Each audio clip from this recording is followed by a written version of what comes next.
बिस्मिल्लाहिर्रहमानिर्रहीम, अस्सलामु अलैकुम। मैं हूं करामत मुग़ल और आप देख रहे हैं Saeed Baloch official YouTube channel और मेरे साथ हैं सईद बलोच साहब, सीनियर जर्नलिस्ट हैं। सईद बलोच साहब, इमरान खान के दो केसेस पर लगता आज ऐसे ही था कि जैसे नैब की जिस तरह चीफ जस्टिस साहब लतीफ़ खोसा साहब के जो जरा थी, लगता यही था कि आज वो माफ़ी मांग के कोर्ट से निकलेंगे कि जो उन्होंने कल कार्रवाई डाली थी इमरान खान की गिरफ्तारी वो रिवर्स होगी, शायद चीज़ें पॉजिटिविटी की तरफ चलेंगी।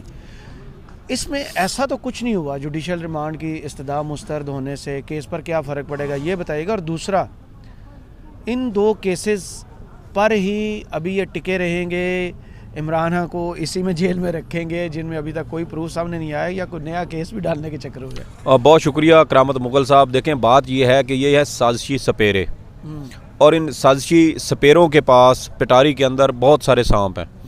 ये एक सांप जब वो नाकाम हो जाता है, मर जाता है, तो उसके बाद फिर ये दूसरा उससे ज़्यादा जहरीला सांप निकालते हैं और उससे हमलावर होने की कोशिश करते हैं इमरान खान के ऊपर।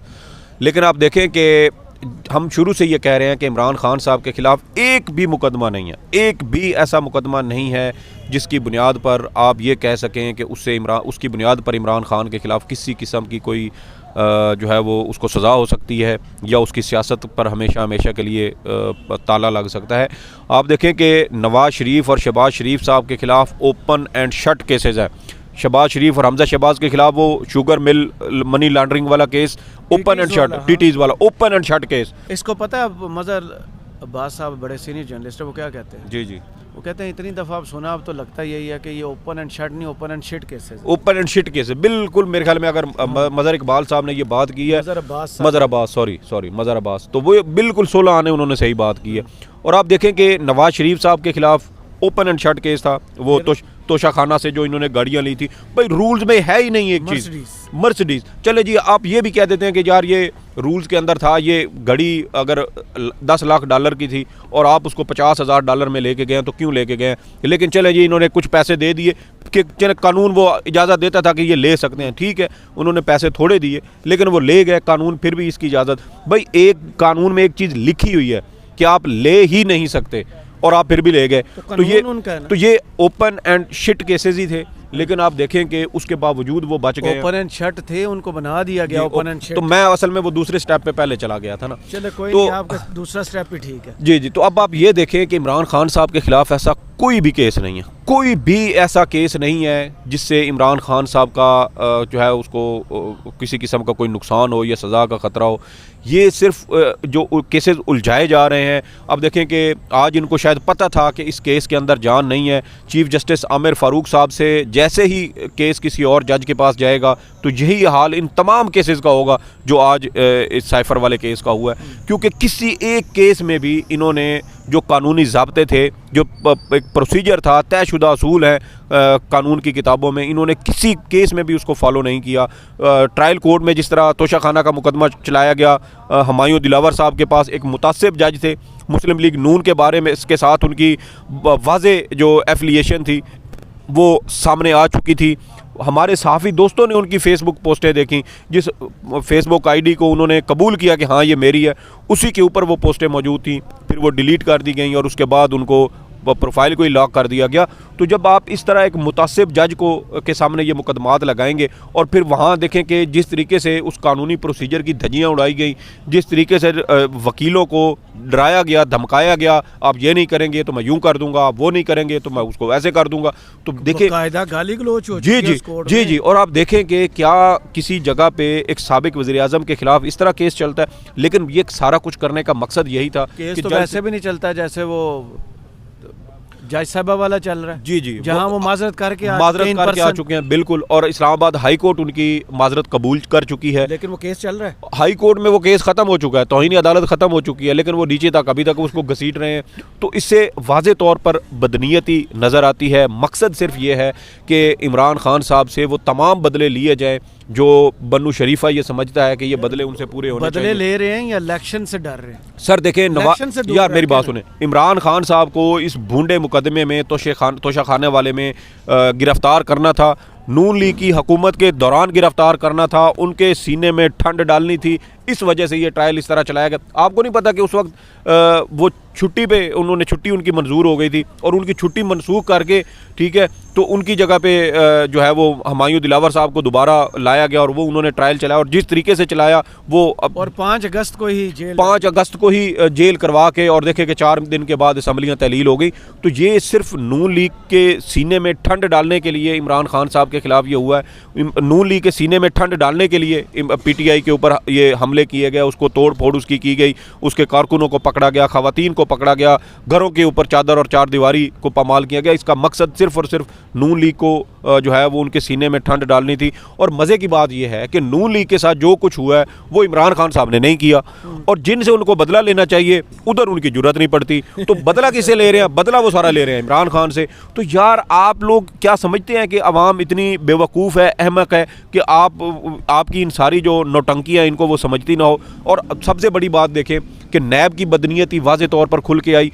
हमारे जो नैब कवर करने वाले दोस्त हैं, एहतसाब अदालतें कवर करने वाले दोस्त हैं, वो बार बार ये कहते हैं कि साबिक चेयरमैन नैब आफ्ताब सुल्तान ने इसी वजह से इस्तीफ़ा दिया था क्योंकि वो उनका ये वाज़े मौक़िफ़ था कि 190 मिलियन पाउंड वाला रेफरेंस नहीं बनता, ये किसी भी तरीके से इसका रेफरेंस नहीं बनता, ये हर प्रोसेस इसका जो हुआ है वो लीगल तरीके से हुआ है, पैसा बाहर से आया, यहाँ से बाहर नहीं गया कि आप उसको मनी लॉन्ड्रिंग बनाएं या उसको करप्शन साबित करें।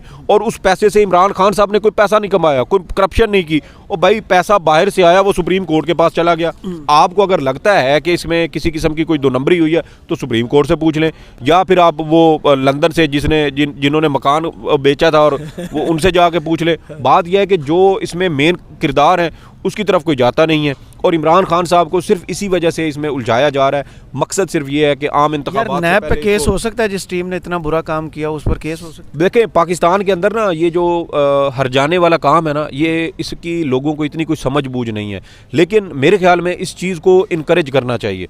और इनकरेज इस वजह से करना चाहिए कि जब रियासती इदारों को जुर्माने होंगे, अब देखिए कि अमेरिका में क्या होता है कि किसी शहरी के साथ कोई छोटी सी भी ज्यादती हो ना तो वो जाके उस महकमे को या उस फर्म को या कंपनी को या उस शख्स को सू कर देते हैं, अदालतों में जाके हरजाने का दावा करते हैं, वो केस चलता है और उसमें लाखों डॉलर हज़ारों डॉलर जुर्माने हो जाते हैं और उसकी वजह से भी किसी हद तक रियासती इदारों को अपनी हदूद में रहने का जो है ना वो दबाव उनके ऊपर आता है। मिसाल के तौर पे इस्लामाबाद पुलिस ने बग़ैर वारंट जिस तरह की फस्तायत तारी की हुई है, ये पूरे मुल्क में जिस तरह पुलिस ने की हुई है, अगर इस तरह के केसेस शहरी दरखास्तें दायर करना शुरू कर दें तो और किसी मुकदमे में पंजाब पुलिस को या इस्लामाबाद पुलिस को या सिंध या KP पुलिस को कोई 2-4 करोड़ का हरजाना हो जाए तो मुझे बताएं कि क्या उसके असरात ऊपर से नीचे तक नहीं बिल्कुल जाएंगे। लेकिन ये कल्चर नहीं है। और दूसरी जानिब आप नैब को देखें कि एक साबिक चेयरमैन इस्तीफ़ा दे गया क्योंकि केस में जान नहीं थी, फिर एक और जो इसमें थे चेयरमैन वो लाए गए और वो भी मंजूर नज़र चेयरमैन थे, और फिर उसके बाद जो कुछ हुआ, जो कुछ इस वक्त इमरान खान साहब के साथ हो रहा है वो हमारे सामने है। वो नए चेयरमैन साहब आए तो उसके फौरी बाद इमरान खान के वो वारंट जारी हो गए और उसके बाद फिर आप देख लें कि 9 मई किस तरीके से पेश आया। तो ये वो सारी चीज़ें हैं जो इस निज़ाम के अंदर आवाम की आंखों के सामने हुई हैं। और इस वक्त अदालतों के अंदर जो केसेस चलाए जा रहे हैं इमरान खान साहब के, वो तोशाखाना वाला हो या वो साइफ़र वाला हो, अब देखें कि साइफ़र वाले केस में तो आज अदालत ने बखिए उधेड़ के रख दी है ना। उन्होंने कहा कि इसमें कौन सा फेयर ट्रायल का हक़ जो है वो मुलजिम को दिया जा रहा है। और सबसे बड़ा मैं समझता हूँ कि ये एक तरह की चार्जशीट है chief justice Islamabad high court justice Aamir Farooq साहब के ख़िलाफ़। मेरे ख्याल में अगर उनके अंदर एक मॉरल क्या कहते हैं उसको कि करेज हो, इखलाकी जुर्रत अगर उनके अंदर हो तो उनको अपने ओहदे से इस्तीफ़ा दे देना चाहिए। उनके अपनी अदालत के 2 जजेज़ ने, ब्रदर जजेज़ ने उनके ऊपर चार्जशीट कर दी है, उनकी अहलियत और काबिलियत के ऊपर संगीन सवालात उठाए गए हैं। और ये देखें कि उन्होंने 27 अक्टूबर को तहरीरी फ़ैसला जारी किया और उसमें कहा कि इमरान खान साहब का जो ये साइफ़र वाला ट्रायल है ये आइन और कानून के बिल्कुल मुताबिक हो रहा है और इसमें इमरान खान साहब की जो दरख्वास्त है वो उसको मुस्तरद किया जाता है। और फिर देखें कि 2 हफ्ते के बाद एक और बेंच बैठता है और उस बेंच ने उनका ही जो फैसला था उसको लीरो लीर करके रख दिया। तो सर ये हमारी अदालतों को देखना चाहिए, ये चीफ़ जस्टिस पाकिस्तान के ऊपर भी मेरे ख्याल में ये जिम्मेदारी आयद होती है, क्योंकि ऊपर से नीचे तक जो जब ये ख़राबी आ रही हो ना सर, तो फिर किसी ना किसी को इसको दुरुस्त करने के लिए काम करना पड़ेगा। तो चीफ जस्टिस साहब के ऊपर भी जिम्मेदारी आती है कि ये जो इस तरीके के एक साबिक वज़ीर आज़म को टारगेट किया जा रहा है, उसके खिलाफ ये इस तरह से बूंदे मुकदमात बूंदे अंदाज में चलाए जा रहे हैं, तो इस हवाले से भी कुछ उनको भी कुछ करना चाहिए।